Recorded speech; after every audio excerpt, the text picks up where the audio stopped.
My name is Larkin Hayes, 45, and this is the story of how I reclaimed not just my fortune, but my very soul.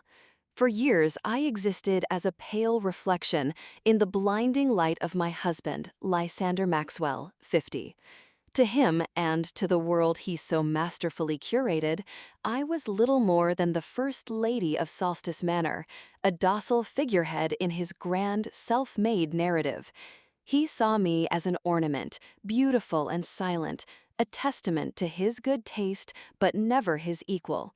His dismissive chuckle, a sound I came to loathe with a visceral intensity, was a constant, grating reminder of his supposed intellectual and financial superiority. Every quiet ambition I harbored, every nascent idea I dared to voice, was met with a patronizing pat on the head or a jest about my little hobbies. He was a towering and commanding man, built like a modern-day titan with a sculpted jawline and meticulously styled silvering hair that bespoke both authority and vanity. He spoke with an affected low timbre, a carefully practiced resonance designed to command attention, often punctuating his pronouncements with a dismissive smirk. He was ostentatious, profoundly arrogant, and self-aggrandizing, convinced of his inherent superiority in all matters.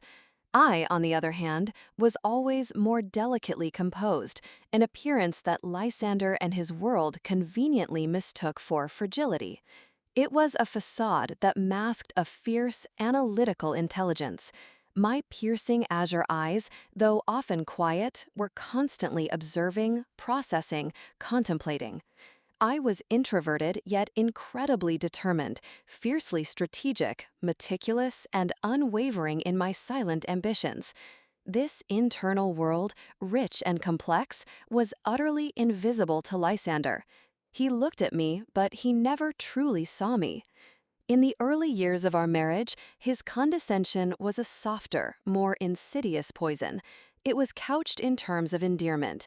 I remember once, perhaps a year after our wedding, asking him if we could subscribe to The Economist.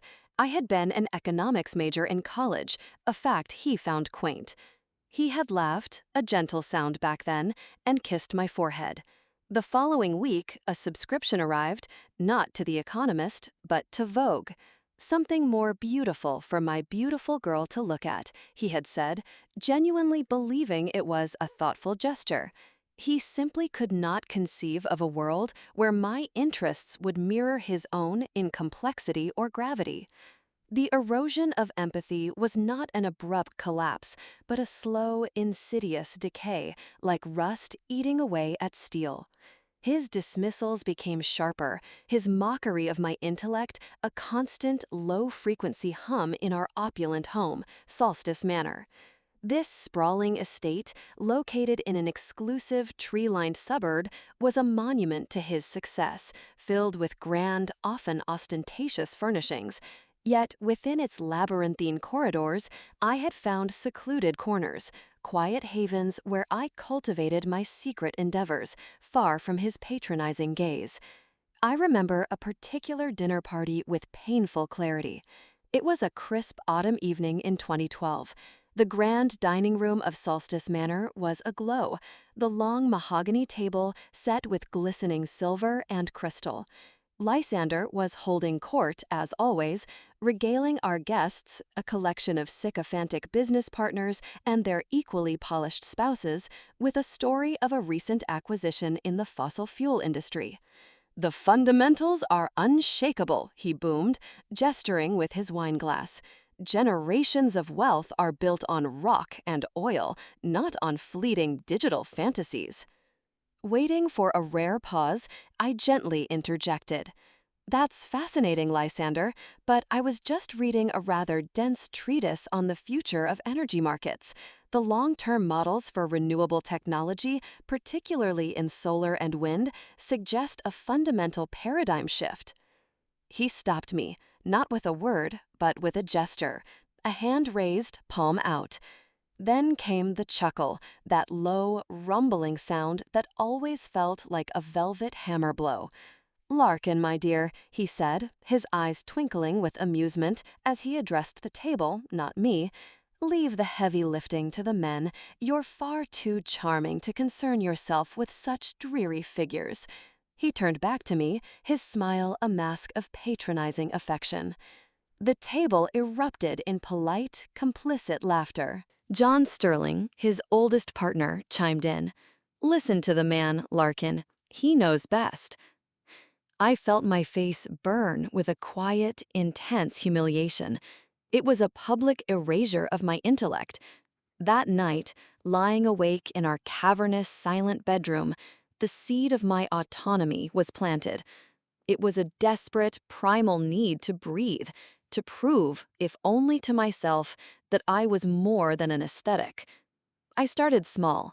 My maternal grandmother, a shrewd and independent woman who had run her own small business after my grandfather passed, had left me a modest inheritance. A woman must always have her own key to her own door, Larkin, she had told me a month before she died, pressing the bank documents into my hand. Never give that key to anyone. Lysander had jovially dubbed this inheritance my personal shopping fund and promptly forgot about it. It became my secret war chest. I converted a small, seldom-used room at the back of the manor, a space he called my quaint little reading nook, into my command center. It had a view of a stone wall and a patch of ivy, and it became my sanctuary. For weeks, I spent my nights there, the glow of my laptop the only light. I researched corporate law, privacy statutes, and shell corporations with the same intensity I had once applied to my university thesis. I finally settled on a structure, a series of shells that led back to a single entity I named Aether Ventures, incorporated in a state known for its ironclad privacy laws. The very act of filing the paperwork online, the quiet click of the submit button in the dead of night, felt like a silent declaration of independence, a secret I shared only with my grandmother's memory. My initial investments were deliberately chosen to fly under Lysander's radar. They were not in the flashy, high-profile companies he favored, but in overlooked, innovative startups.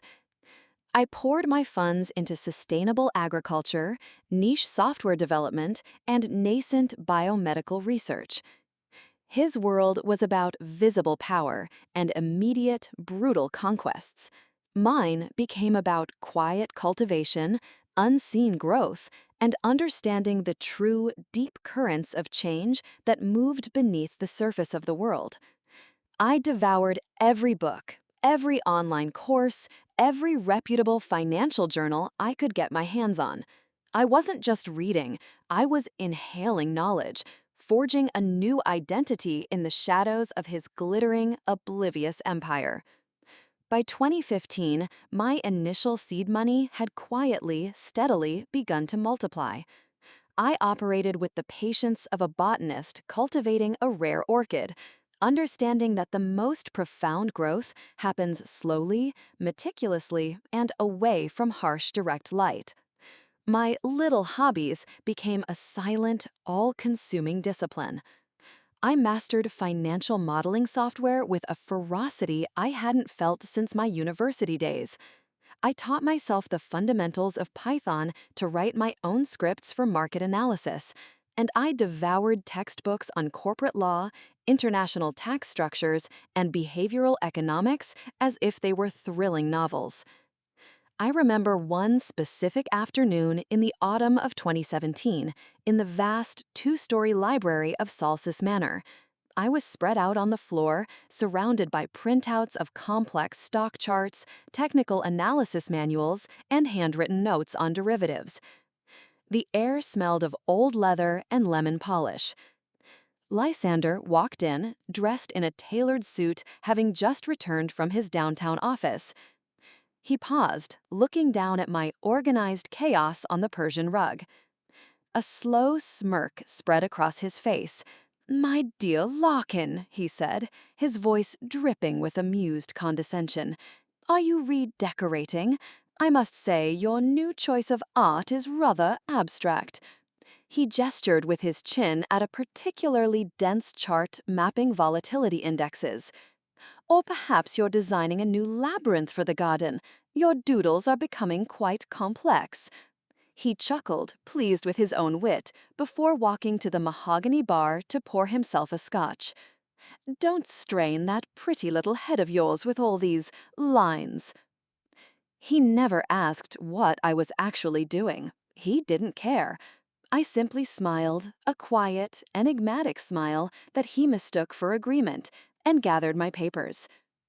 That night, based on the analysis he had called doodles, I executed a series of trades that would net Aether Ventures an 8-figure profit over the next 6 months. His condescension became my camouflage. I cultivated a network of advisors who understood the value of discretion. My most trusted was a brilliant, semi-retired analyst named Mr. Alistair Finch, a man whose quiet demeanor belied a razor-sharp mind. We would meet in the hushed corners of museum cafes, our conversations a low murmur against the backdrop of ancient artifacts. "He does not see the chessboard, Miss Hayes," Alistair told me once, stirring his tea, his eyes looking past me to a Roman bust. "He only sees the king, himself. That is a strategic blindness you must continue to exploit." He was the one who, upon seeing the intricate, encrypted ledgers I had built, suggested the name for my private record of holdings. "It is the pinnacle of your private work," he'd said, "your zenith ledger." Living this double life required constant vigilance. I recall one tense evening, late into the night, hunched over my laptop on a secure video call with the founder of a promising biotech firm in Berlin. We were deep in a discussion about their clinical trial data when I heard the crunch of tires on the gravel driveway. Lysander. He was home hours earlier than expected. My heart hammered against my ribs, a frantic bird trapped in a cage. With practiced calm, I swiftly ended the call with a curt, "Data inconclusive, will reevaluate," in the chat, closed the encrypted application, cleared my screen's history, and opened the manuscript of a novel I kept on my desktop for just such occasions. The door to my study opened a moment later. Lysander stood there, loosening his tie. "Still up, darling?" he asked, his eyes scanning the room. "Just finishing a chapter," I replied, my voice even, my pulse slowly returning to normal. "A particularly verbose one." He grunted, satisfied, and left. The proximity of discovery was a cold, constant companion, and the exhaustion of maintaining the facade was immense. By 2023, the pretense of our marriage had worn so thin it was transparent. The breaking point arrived not with a single dramatic confrontation, but with the quiet, final death of any remaining respect. Lysander, ever the showman, approached the divorce proceedings with an air of triumphant disdain. The pompous parting protocol, as I privately termed it, commenced. He orchestrated the proceedings like a grand performance of his own magnanimity, convinced he held every string. In our pre-trial mediation sessions, held in the sterile, intimidating conference room of his lawyer's firm, he would lean back, steepling his fingers, and pontificate. "Larkin, I want you to be comfortable, of course," he'd say. "The settlement I am offering is more than enough to ensure you can continue your activities. It will keep you in a style to which you've become accustomed. It is a legacy gift, in a manner of speaking, a testament to my success and my enduring affection." He'd then have the gall to add, "And I would strongly suggest you retain me as a financial advisor, on a pro bono basis, of course. We wouldn't want you to squander this newfound independence on frivolous ventures, would we?" I would sit through these performances, my hands resting calmly in my lap, my expression placid. Inside, a cold, clear certainty solidified. He was not just underestimating me, he was erasing me, even in our parting. His lawyer, Sterling Vance, would nod along, his face a mask of smug agreement. They presented the Sovereign Accord, the intricate divorce papers, not as a legal document, but as a decree of my impending financial servitude. On the day of the signing, Lysander sat at the head of the polished boardroom table. The light glinted off the nib of his ridiculously expensive fountain pen. He picked it up, glanced at me with a look of ultimate victory, and scrawled his signature with a theatrical flourish. A low, triumphant laugh escaped him, echoing in the sterile, silent room. He had, in his mind, delivered the final, devastating blow, forever cementing his superiority and my dependence. He had no idea he had just signed his own death warrant. The morning of the final hearing dawned cool and overcast, the sky a muted, slate gray that perfectly mirrored my state of mind. It was not a mood of sadness or fear, but of immense steel-cabled tension, the feeling of an archer having drawn a powerful bow and holding it at full extension, waiting for the precise moment to release. I stood before the full-length mirror in my dressing room, a space Lysander had decorated in opulent gold and cream. For years, I had felt like a ghost in this room, but today I felt a solid, grounding weight within myself. This was a day of performance. Lysander would perform his role as the magnanimous victor. I would perform my role as the calm, reserved woman. But my performance had a different aim: to create a space of absolute stillness so that the facts, when they arrived, would detonate in a silent room. I chose my armor with surgical precision, a simple, impeccably tailored suit in a shade of dark charcoal. It was professional, understated, and utterly devoid of flash. It was the uniform of a serious person, a woman of substance, not an ornament. I fastened the simple silver clasp of my grandmother's watch around my wrist, its cool weight a familiar comfort. Never let a man be the only signature on your life's ledger. One last time, I opened my encrypted laptop and looked at the login screen for the Zenith Ledger. I didn't log in. I just looked at the name, a final, quiet acknowledgement of the secret world I was about to make public. The scene outside the Meridian courtroom was a media circus. Reporters and photographers clogged the wide marble steps, their cameras flashing like strobes, their questions a cacophony of noise. "Mrs. Maxwell, is it true you're being left with only the house?" one journalist shouted. I ignored it, my gaze fixed forward, my expression impassive. I moved through them with Evelyn Thorne at my side, her serene competence a shield against the chaos. The courtroom itself was a cathedral of law. Sunlight struggled through the high, arched windows, illuminating dust motes dancing in the heavy air. The scent of old wood, floor polish, and aged paper was pervasive. Every sound, a cough, a rustle of paper, was amplified by the cavernous, wood-paneled space where portraits of stern-faced past judges seemed to look down with silent judgment. At the head of the room sat Judge Eleanor Vance, a woman whose face seemed carved from granite, her eyes missing nothing. Lysander made his entrance moments later, and it was pure theater. He strode in as if he owned the very foundations of the building, pausing to give a confident soundbite to a reporter he recognized from the Financial Times. He radiated a confidence that bordered on radioactive, settling into his seat with the air of a king taking his throne.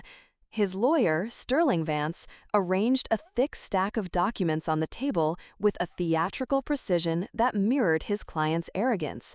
They were here to perform the final act of a play they had written, directed, and starred in.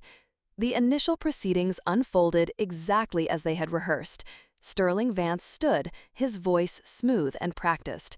"Your Honor," he began, "the dissolution of a long-standing marriage is always a matter of some sadness, but it is also an occasion for fairness and, dare I say, generosity.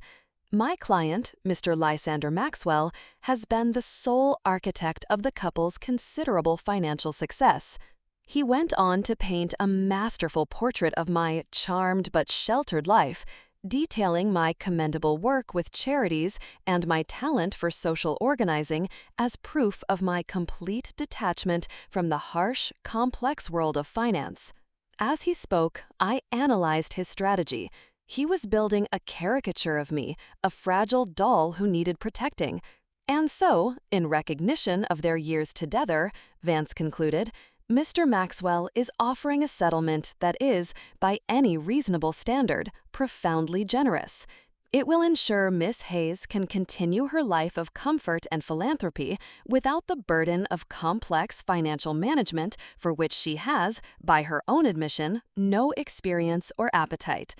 Lysander nodded sagely, the very picture of a benevolent patriarch. Then the tide turned. Evelyn Thorne stood, and the energy in the room shifted. "Your Honor," she began, her voice calm and clear, "the narrative you have just heard is a compelling work of fiction. We are here today to present the nonfiction, a story of quiet diligence, remarkable foresight, and an empire built not in a boardroom, but in the shadows of profound and consistent underestimation." A confused murmur rippled through the spectators. Lysander's smirk tightened into a line of annoyance. This was not in his script. "We contend that my client, Mrs. Larkin Hayes, is not only financially independent," Evelyn continued, "but has, through her own distinct and separate endeavors, amassed a significant personal fortune. We would now like to present a full, audited accounting of these assets, a document we refer to as the Zenith Ledger." She nodded to an aide. The large screen at the front of the courtroom flickered to life. The first slide was a simple title page. Lysander actually chuckled, a low, dismissive sound. Then the pages began to scroll. The first few entries were modest. Then came the first surprise. Controlling stake in Agritech Innovations LLC. Then another, early stage equity in Cygnus Robotics GmbH. Then a cascade, majority ownership of Terra Verde Sustainable Aquaculture SA, a portfolio of secured bonds in emerging market infrastructure projects, strategic holdings in a luxury goods conglomerate. Charts and graphs flashed alongside the line items. The murmurs in the room died, replaced by a stunned, absolute silence. I saw the court stenographer pause, her fingers hovering over the keys in disbelief. The numbers climbed relentlessly, page after page, into the tens of millions, then hundreds. Then, as a final summary page appeared showing the total audited net worth, a single collective gasp sucked the air from the room. The figure was a staggering, almost absurd sum, a fortune that dwarfed Lysander's own. His triumphant laugh, which had been echoing in my memory, finally choked and died in his throat. His face, a moment before so full of smug certainty, was now a blank canvas of pure, uncomprehending shock. The performance was over. Reality had just made its grand entrance. For a long moment, there was no sound at all, only the quiet hum of the courtroom's ventilation system. Lysander remained perfectly still, a statue carved from ash. The blood seemed to physically drain from his face, leaving his skin a waxy, translucent gray. A fine tremor started in his hands, causing the expensive paper he was holding to vibrate almost imperceptibly. His jaw, once so firm and commanding, was slack, his mouth slightly agape. The man who had commanded every room he entered was now a hollow effigy, a puppet whose strings had been abruptly severed. His mind, a place usually filled with the loud, self-congratulatory monologue of his own success, was a maelstrom of pure, white-hot static. The numbers on the screen were an alien language his brain refused to process. Impossible. The words screamed in the silence of his skull. A hack. A brilliant, impossible forgery. She couldn't. The thought was a physical barrier, a wall his consciousness could not breach. She is mine. Her time, her life, it was all an extension of my world. Therefore, any product of that life is mine. This desperate, twisted logic was the only thing his ego could grasp onto in the face of annihilation. But the numbers remained, stark and undeniable, and with every passing second, they burned away another layer of his reality. The silence was finally broken not by a voice, but by a sound. It was the frantic, explosive clatter of a dozen keyboards as the reporters in the gallery, recovering from their own stunned paralysis, began to type with a manic fury. The story they had come for, the simple, sad tale of a rich man leaving his wife, was dead. A legend was being born, and they were its first scribes. Text messages flew from the room, carrying the shocking news to editors across the globe. You won't believe this. Maxwell's story is dead. New story is his wife. Biggest financial upset of the decade. Sterling Vance, his own face the color of old parchment, was the first to find his voice, though it was a reedy, desperate version of his usual confident baritone. He shot to his feet, fumbling with his papers, his professional mask shattered. Your Honor, objection. This is preposterous, a fantasy, he stammered, pointing a trembling hand at the screen. These documents are clearly a fabrication, a forgery of the highest order. We demand a full, immediate forensic audit of every single page. Evelyn Thorne didn't even flinch. She waited for his sputtering to subside before she responded, her voice a placid sea in his hurricane of panic. Your Honor, as the documentation clearly states, the Zenith Ledger and all its supporting evidence have been independently audited and verified by not one, but three of the world's most respected financial auditing firms, Deloitte, PricewaterhouseCoopers, and Ernst & Young. She paused, letting the weight of those names settle in the room. Mr. Vance is, of course, welcome to subpoena the global partners at any of these firms, though I suspect they will not appreciate having their multi-billion-dollar reputations questioned in open court based on his client's wounded pride. Judge Vance's gavel cracked once, a sharp report that cut through the rising chaos. That is enough, Mr. Vance. She fixed her gaze on Lysander, who still seemed frozen in his nightmare. Mr. Maxwell, she said, her voice low but carrying an absolute authority that sliced through the tension. Your lawyer claims these documents are fraudulent. Do you have any substantive evidence to support that claim? Any proof of misrepresentation beyond your own incredulity? Lysander finally stirred, a jerky, convulsive movement as if waking from a trance. He tried to speak, but the sound that emerged was a strangled croak. He swallowed hard, his Adam's apple bobbing in his throat, and tried again. It's a trick, he rasped, his voice raw with disbelief. A scheme. She couldn't possibly. Not this. Not without my knowledge. His voice began to rise, cracking with desperation. Not without my guidance. Mr. Maxwell, let me be perfectly clear. Judge Vance interjected, her tone now glacial. Your personal narrative is not on trial here. The evidence is. Confine your commentary to the facts, or I will have you confined elsewhere.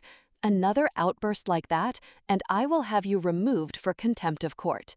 Cornered and desperate, Lysander abandoned all pretense of logic and fell back on pure accusation. Then she stole it, he finally roared, lunging forward slightly in his chair, his eyes wild. It's my money. It must be. Siphoned funds from my accounts over the years.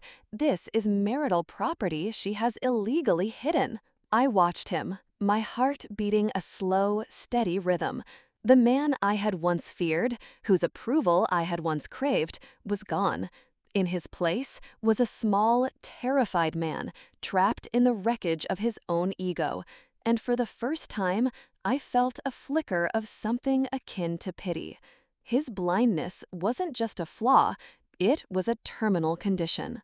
I leaned slightly towards my microphone, and though I did not raise my voice, it carried through the silent, waiting courtroom. Stolen, Lysander? I asked, my tone calm and inquisitive, as if asking about the weather. From whom?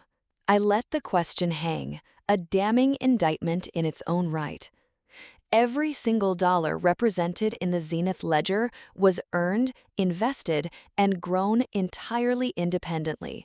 My seed capital was a private inheritance from my grandmother, an account you mockingly called my shopping fund and never once deigned to look at. The records show the initial wire transfer from that inheritance account directly to the incorporation of Aether Ventures. A new slide appeared on the screen, showing the very transaction.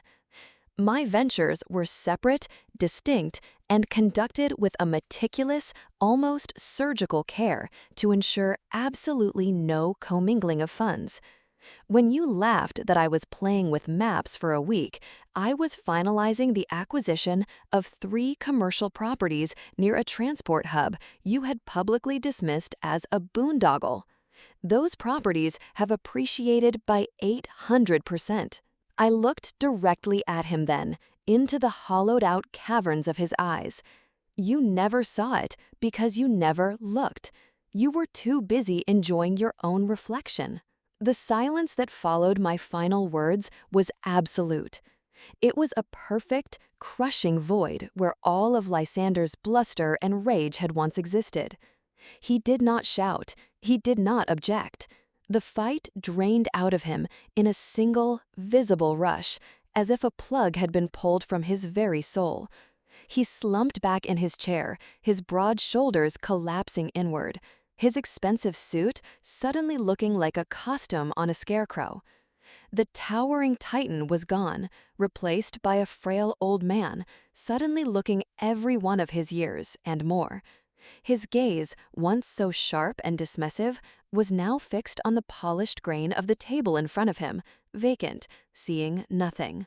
Sterling Vance, his own face a mask of pale shock, placed a hand on his client's shoulder, a gesture not of support but of grim surrender. Lysander had been so utterly, so completely exposed that there was nothing left to say, no narrative left to spin. He was a king stripped of his robes, his crown, and his kingdom, left naked and shivering in the cold, hard light of a truth he could no longer deny. Judge Eleanor Vance surveyed the scene from her elevated bench. She removed her glasses and began to polish them with a small silk cloth, a deliberate, measured action that commanded the room's complete and total attention. After a long moment, she replaced them, her gaze sweeping over the courtroom before settling on Lysander. "This court," she began, her voice even and measured, "has borne witness to a set of proceedings that can only be described as extraordinary. We have heard arguments and reviewed evidence that speak to a profound and unusual disparity between a public narrative and a private reality." She paused, looking at her notes. "Let us be clear on the matters of fact before we proceed to the ruling. Regarding the claim of forgery, the court finds the certifications from 3 separate, globally recognized auditing firms to be unassailable. The claim is dismissed. Regarding the claim of theft and the hiding of marital assets, the court finds the paper trail provided by Miss Hayes's counsel, which traces the seed capital to a verified premarital inheritance and demonstrates no subsequent commingling of funds, to be clear and irrefutable. This claim is also dismissed." Her gaze hardened as she looked directly at Lysander. What this court has found is a pattern of willful blindness and a shocking degree of condescension on the part of Mr. Maxwell. We have witnessed a bad faith attempt to manipulate these proceedings by concealing his own ignorance of his wife's capabilities, with the clear intent to undervalue her for his own financial gain. This conduct falls far short of the candor this court expects and demands. She took a breath. Therefore, based on the unassailable and meticulously documented evidence presented, the court makes the following declarations. 1. The assets detailed in the document, known as the Zenith Ledger, are hereby declared in their entirety to be Miss Larkin Hayes's separate property accumulated through her own distinct, private, and verifiable endeavors. Given the egregious disparity between the parties' true financial standings, the court will proceed with a revised and equitable division of the known marital assets, a process that will now be subject to the highest level of scrutiny. 3. Due to the bad faith conduct demonstrated by Mr. Maxwell throughout these proceedings, which has unnecessarily wasted this court's time and resources, he is hereby ordered to cover 100% of Miss Hayes's legal fees. The gavel came down. It wasn't just a crack, it was a sonic boom in the silent room, a period at the end of an entire era of a man's life. It was the sound of a world ending. It was the sound of a narrative so meticulously curated for decades, shattering into a million irreparable pieces. It was the sound of finality. I watched as Sterling Vance, looking defeated, helped a near catatonic Lysander to his feet. He moved like an automaton, his eyes vacant, his gaze fixed on the floor. As his lawyer guided him toward the exit, he had to pass through the gauntlet of reporters. They didn't shout. They knew this was a moment for images, not words. The only sound was the rapid, insect-like clicking of dozens of camera shutters, a sound more brutal than any jeer. The merciless flashes of light illuminated the sweat on Lysander's pale forehead and the terrifying emptiness in his eyes, capturing his humiliation in high-resolution detail for the entire world to see. He flinched with every flash, a man besieged by a light he could no longer control. After he was gone, I remained seated for a long moment, the adrenaline of the past years finally receding, leaving a profound and peaceful quiet in its wake. Evelyn came over and gently touched my shoulder. "You were very brave, Larkin," she whispered. I looked up at her, a true smile touching my lips for the first time that day. "I was just finally telling the truth," I replied. Together, we walked from the courtroom. I pushed open the heavy oak doors and stepped out onto the broad marble steps. The late afternoon sun, breaking through the clouds, hit my face with a warmth I hadn't truly felt in years. As I took my first breath of the cool, crisp city air, a young woman with a press pass stepped out from the throng of photographers. She didn't hold up a camera or a microphone. She just looked at me, her eyes filled with a look of awe and gratitude. "Miss Hayes," she said, her voice quiet but clear, "on behalf of many of us, thank you." She stepped back into the crowd before I could respond, but her words resonated deep within me. I looked out at the bustling streets, the indifferent passers-by, and the vast open sky. I didn't look back. There was nothing there for me. I was walking into a new world, one that was utterly and magnificently my own. In the days and weeks that followed, the story of what happened in the Meridian courtroom did not just spread, it detonated. It became a global phenomenon. The initial news alerts gave way to a media firestorm that analyzed the event from every conceivable angle. The Wall Street Chronicle ran a front-page analysis titled, "The Maxwell Mirage: How Wall Street's Titan Was Eclipsed by His Quiet Wife." The article, filled with quotes from stunned financial experts, dissected my investment strategies with awe. One analyst wrote, "The Zenith Ledger reveals a masterclass in stealth investing, a long-term strategy of such profound patience and foresight that it borders on prophetic." Lysander Maxwell was playing checkers, while Larkin Hayes was playing three-dimensional chess on a global scale. A cover story in Vanity Fair took a more personal angle under the headline, "The Empire of Silence: How Larkin Hayes Became the Most Powerful Woman Nobody Saw Coming."